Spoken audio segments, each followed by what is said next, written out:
Hello दोस्तों, कहानी की इस नई सीरीज में आप सभी का स्वागत है।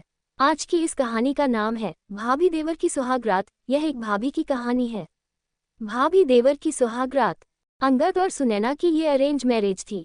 शादी के अगले दिन ही अंगद और सुनैना हनीमून के लिए शिमला निकलने वाले थे।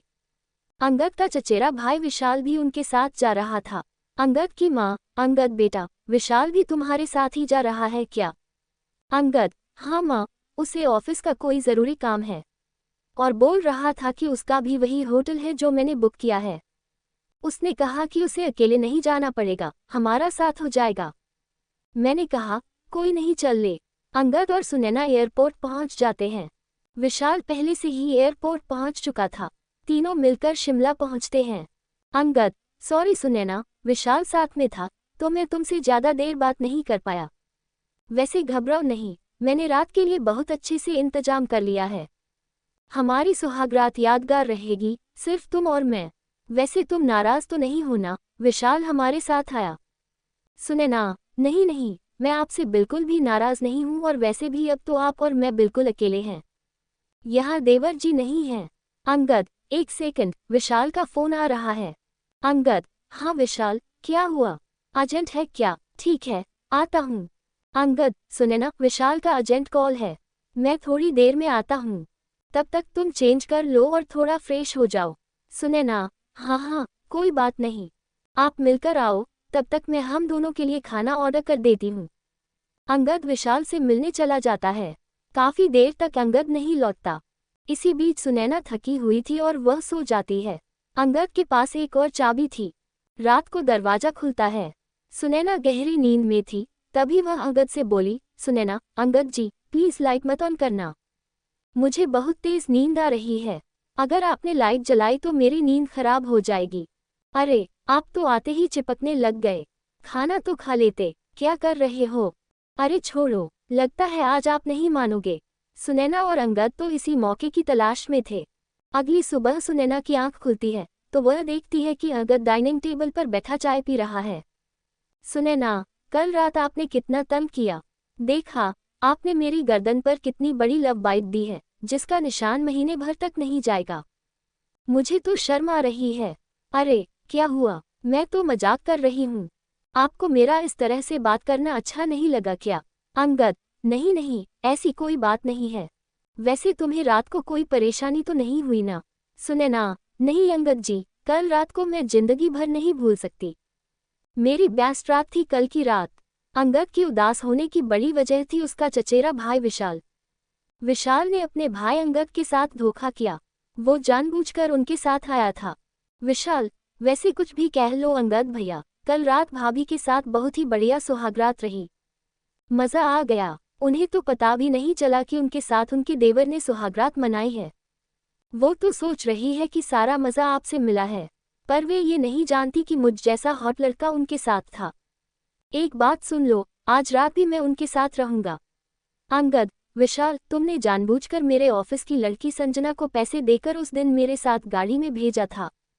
मैं तुम्हारे बहकावे में आ गया। उसने ड्रिंक नहीं की हुई थी, वो भी तुम्हारे साथ मिली हुई थी। जानबूझकर वो मेरे ऊपर गिरी और तुमने उस हालत में वो फोटो ले ली और अब तुम मुझे ब्लैकमेल कर रहे हो कि मैं उसके साथ था। गलत तो तुम कर रहे हो। तुम मेरी पत्नी के साथ मेरे रिश्ते को खराब कर रहे हो। अरे कुछ तो शर्म करो, तुम मेरे चचेरे भाई हो। सुनैना तुम्हारी भाभी है और तुम उसी के साथ, अगर उसे पता चलेगा तो तभी सुनैना वहां आ जाती है।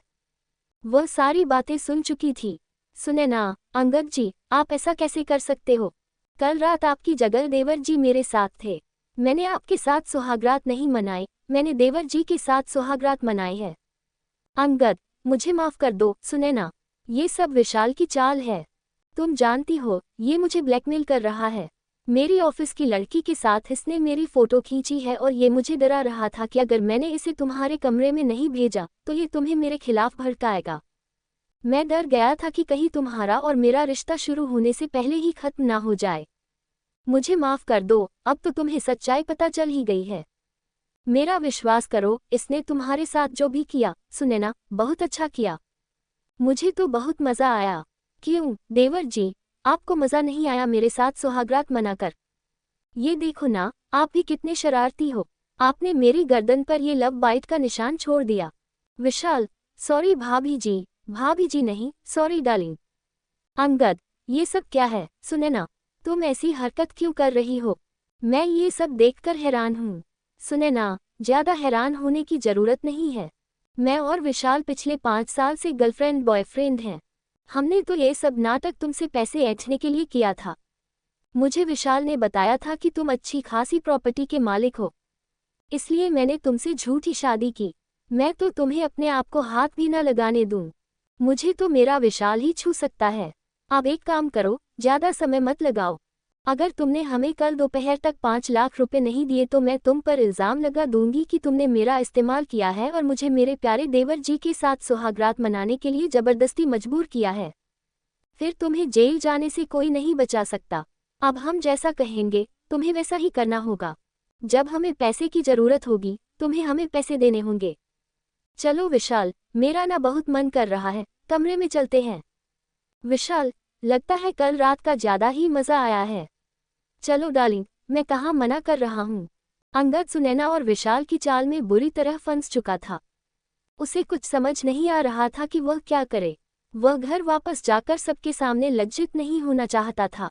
अंगद, मुझे जीने का कोई हक नहीं। ऐसी शर्मसार जिंदगी जीने से तो अच्छा है कि मैं मर जाऊं। अंगद जैसे ही पुल से कूदने लगता है तभी उसका मोबाइल फोन बजता है।